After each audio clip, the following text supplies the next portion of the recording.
Bom, olha lá. Vamos começar pelo grande João Pedro. João Pedro, 24 anos, faz 25 esse ano.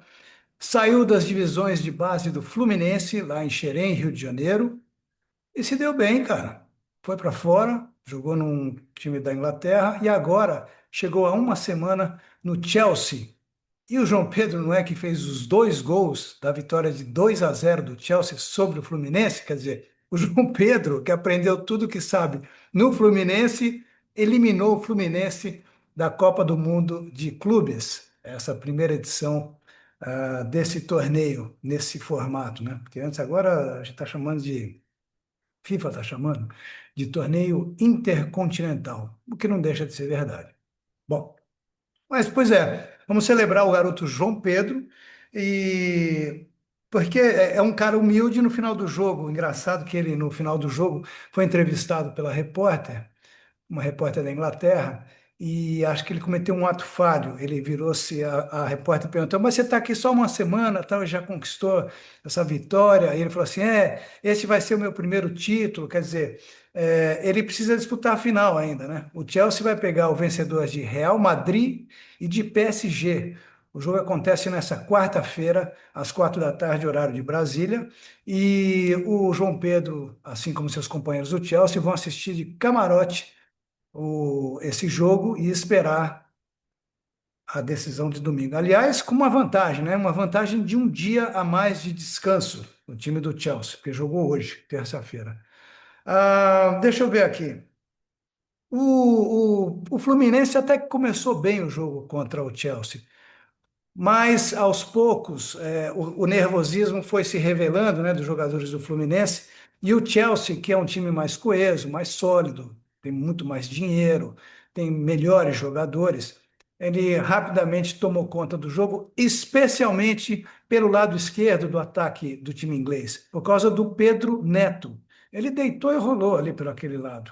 E o Fluminense teve muitos problemas no primeiro tempo, e logo aos 18 minutos tomou o primeiro gol do João Pedro, um golaço. Ele sabia o que ele estava fazendo, ele olhou bem, meteu aquela bola de curva, a bola pegou na bochecha ou na lateral ali da rede do gol defendido pelo Fábio, o goleiro de 44 anos que ainda joga e muito pelo Fluminense Futebol Clube.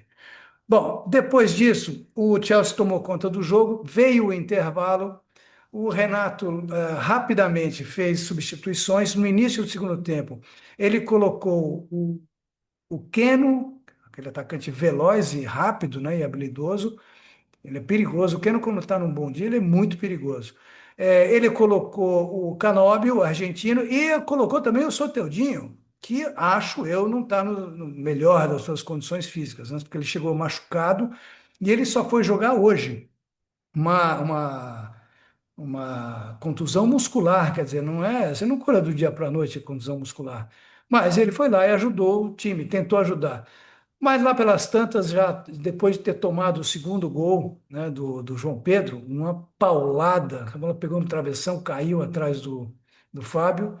O Fluminense sentiu o gol e perdeu forças, quer dizer, até a torcida, né? A torcida deu uma murchada violenta.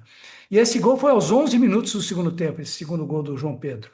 Mas aí o Chelsea já estava senhor do jogo, com pleno domínio das ações, e quase fez o terceiro gol. Agora, de qualquer maneira, parabéns para o Flu. Ué, ficou entre os quatro melhores do mundo, dos clubes, né? Nessa Copa do Mundo. E, ao contrário de Palmeiras, Flamengo, Botafogo, o Flusão foi até a semifinal. Então, parabéns, Fluminense. E parabéns, Renato Gaúcho. E parabéns, jogadores, especialmente o colombiano John Arias. É um grande jogador, adoro ver o Arias jogar. Bom, ele foi muito marcado, aliás, o Arias, nesse jogo contra o Chelsea. O Chelsea já sabia, né, quais eram os jogadores mais perigosos do Fluminense, tá? Bom, passando para amanhã, olha, amanhã jogam Real Madrid e PSG. O PSG, vocês sabem, é o atual vice-campeão da Europa. E o Real Madrid é o bicho-papão, ganha de todo mundo, ganha todos os títulos possíveis e tal. Mas o Real Madrid está numa fase de transição. Com a chegada do Xabi Alonso, é um time que está ainda aprendendo a jogar de acordo com a cartilha do Xabi Alonso. Então, tem umas mudanças aí. Aliás, saiu uma notícia interessante, cara, que é o seguinte: o Xabi Alonso não tem muito problema com o Mbappé, não. Você não está 100% bem, você vai ficar no banco. E o Mbappé, ó, fica quietinho. Mansinho, mansinho. O que é muito bom, né? É muito bom para o futebol isso. O Mbappé, cara, eu lembro quando ele jogava pelo Mônaco, ele era um assombro, ele jogava muita bola. Depois ele começou a ficar um pouco mascarado, né? Aí depois veio aquela treta, ele, Neymar e Messi no PSG. Ele e o Neymar, especialmente, queriam ser os donos do time, as estrelas do time. Fazia parte daquela tacada errada do Neymar, que saiu do Barcelona e foi para o PSG para ser o grande astro do PSG e não conseguiu. Teve que dividir os holofotes com o francês e também com o Messi, que é low profile total, né, o Messi? Tal ali, tal, só jogava bola. Então, o Mbappé está amargando essa situação no Real Madrid atualmente. Mas ele está tudo bem, porque ele veio ele não estava bem, né? Ele teve um problema, que agora eu não lembro o que que era, mas não sei se era gripe ou problema intestinal, sei lá, mais gasto. E ele agora está se recuperando, mas ainda não está 100%. Então, ele joga se tiver 100%, porque aí ele é um avião, tá certo? Agora, a gente vai ver em campo uma constelação, né? Ó, alguns jogadores. Gonçalo Garcia, que é o garoto que substituiu o Mbappé nesses jogos aí da Copa do Mundo, joga muito esse Gonçalo Garcia. O Valverde, uruguaio, o próprio Mbappé, o Vini Júnior, o Tchouaméni. Aí pelo lado do PSG tem o Dembélé, que voltou, tem o Doué, tem o Marquinhos, tem o Nuno Mendes. Quer dizer, nós vamos ver um jogaço de bola. E, na minha opinião, essa semifinal é a final da Copa do Mundo de Clubes, porque são os dois melhores times, Real Madrid e PSG atualmente. Eu achei que o Bayern fosse chegar, não conseguiu chegar. Então, são esses aí. Só para você ter uma ideia da grana da Copa, vocês lembram que no começo eu falei que só pela participação na Copa do Mundo, os times tinham ganho cada um 86 milhões de reais, certo? Ganhavam 11 milhões por vitória e 5 milhões se empatassem os jogos. 11 milhões de reais se vencessem o jogo. Bom, na semifinal, cada um dos quatro clubes, os semifinalistas, ganharam, os dois ainda vão ganhar amanhã, né? 21 milhões de dólares, ou seja, mais ou menos 115 milhões de reais cada clube. Tá? O Fluminense sai feliz da vida, a diretoria do Fluminense sai feliz da vida, com quase meio milhão de reais no bolso por ter disputado a Copa do Mundo. Tá lindo, tá lindo. O campeão vai receber 40 milhões de dólares. 40 milhões de dólares por ter vencido a Copa do Mundo.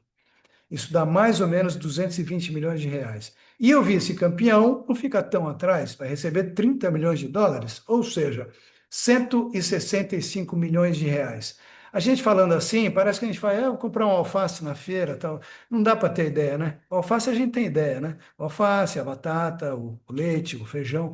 Agora, quando você fala em jogador foi negociado por 170 milhões, que dinheiro é esse?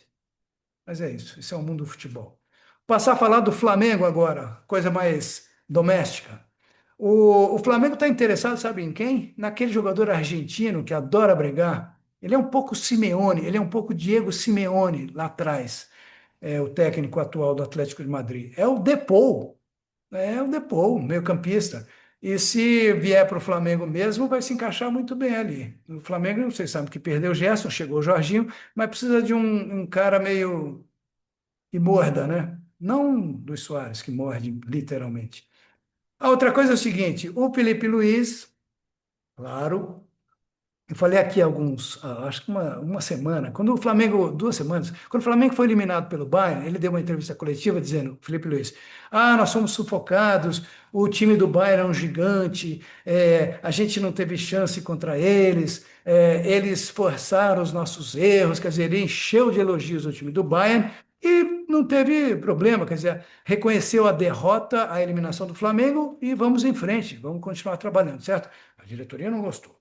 E também não gostou da postura tática do Flamengo nesse jogo contra o Bayern de Munique. A diretoria, que entende tudo de futebol, Felipe Luiz não entende. Quem entende são os diretores. Esse BAP, esses caras aí dizendo que a postura foi muito cautelosa demais, que devia ter partido mais para cima, ter sido mais agressivo contra o Bayern de Munique. Sim, se fosse mais agressivo, ia tomar de 8 do Bayern, né? Mas, e o Flamengo tomou aqueles gols lá, pelo menos 3 dos 4 gols, tomou os 3 gols porque errou mesmo. Errou, saiu errado. Perdeu a bola. Se foi pressionado, também, tudo bem, faz parte do jogo, mas errou. Ué, entregou a bola no pé dos caras, os caras vão lá e bumba, gol. Então não tem essa conversa, não. Bom, agora passando para o Santos do Neymar. Neymar. Oh, meu Deus. Eu queria saber de você, torcedor santista, que nem o Casagrande. O Casão falou um negócio que é verdade. O que estão fazendo com o Santos, a família Neymar, Neymar pai e Neymar filho, é um absurdo. Olha quem está aqui, ó. Ó. O maior jogador de todos os tempos do planeta Terra, é esse cara aqui, ó. Quem viu sabe o que eu estou falando e concorda. Quem não viu, aí fica falando em Messi, em Cristiano Ronaldo, em Maradona, em não sei quem. Esse cara aqui foi um assombro. Quem viu, viu. Quem não viu, paciência. Mas o Santos do Pelé, né, a Vila Belmiro, está virando a casa da mãe Joana. O Marcelo Teixeira, o presidente do Santos, não é presidente coisa nenhuma. Ele permite isso. Um dia desse o Neymar levou 3 parças para treinar com os profissionais do peixe. Os 3 caras são do time dele, lá, time Kings do cacete, sei lá como é que chama aquele troço. O Neymar é um brincalhão, cara, um malandro que está curtindo a vida. E aí bota o Santos Futebol Clube, o grande Santos Futebol Clube, como quintal da casa dele, tá brincando em casa, tá ali jogando com os parças. E o pai dele mandando e desmandando dentro da Vila Belmiro. E aí, Marcelo Teixeira? E aí, torcida do Peixe? Ninguém vai fazer nada, não? Bom, e para encerrar, olha, Hugo Calderano, vocês lembram que eu falei aqui que ele foi impedido de disputar o Grand Smash lá em Las Vegas, nos Estados Unidos? Estou falando de tênis de mesa, certo?